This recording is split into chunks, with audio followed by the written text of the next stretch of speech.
Salut la famille. Aujourd'hui, nous allons voir comment est-ce qu'on détermine de façon pratique la résistance équivalente de deux conducteurs ohmiques montés en dérivation. Voilà donc le matériel que nous aurons à utiliser.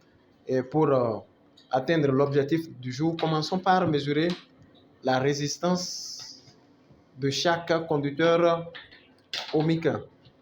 On mesure la résistance de chaque conducteur ohmique. Donc, nous branchons le conducteur ohmique directement au bornes du multimètre. Voilà, par la suite, nous allons allumer donc le multimètre pour prendre donc la mesure. Le calibre que nous avons choisi ici, c'est 2 kilo ohm. Ça fait 2 kilo ohm. Et on attend que la valeur de la mesure se stabilise. Et lorsqu'elle se stabilise, nous voyons 0,211. Donc,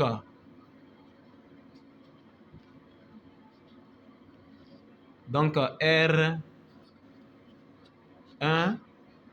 égale à 0,211 fois 10 puissance 3 à cause du calibre utilisé qui est sur kilo ohm. Donc, la valeur de R1, ça fait 211 ohms. Voilà. On va mesurer par la suite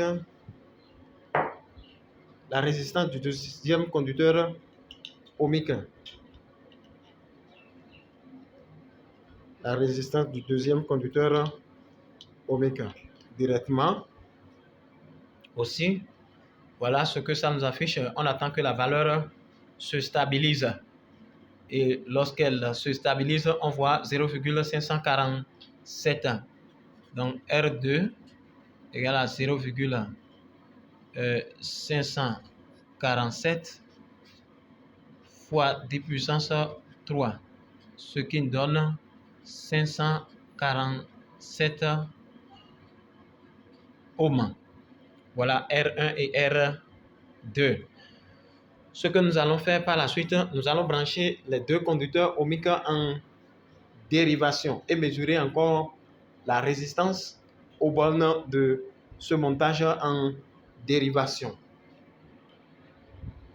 Alors, lorsqu'on branche les deux conducteurs ohmiques en dérivation, voilà, et qu'on branche ce montage aux bornes du multimètre, voilà donc ce que ça donne. Et nous attendons que la valeur se stabilise. Et lorsqu'elle se stabilise, nous voyons donc R égale à 0,152. R égale à 0,152 fois 10 puissance 3, ce qui donne 152 ohms. Alors par la suite, qu'est-ce que nous allons faire? Nous allons faire 1 sur R1, 1 sur R1 plus 1 sur R2 que nous allons comparer à 1 sur R. Ça me fait 1 sur 211 plus 1 sur 547. Voilà. Et qu'est-ce que ça me donne par la suite? Alors, lorsque nous faisons 1 sur R1 plus 1 sur R2, nous trouvons un résultat de 0,0065. 0,0065. Alors, nous allons faire également 1 sur R. 1 sur R qui nous donne 1 sur 152. Ce qui nous donne également 0,00, voilà, 0,0065. Alors, qu'est-ce qu'on constate?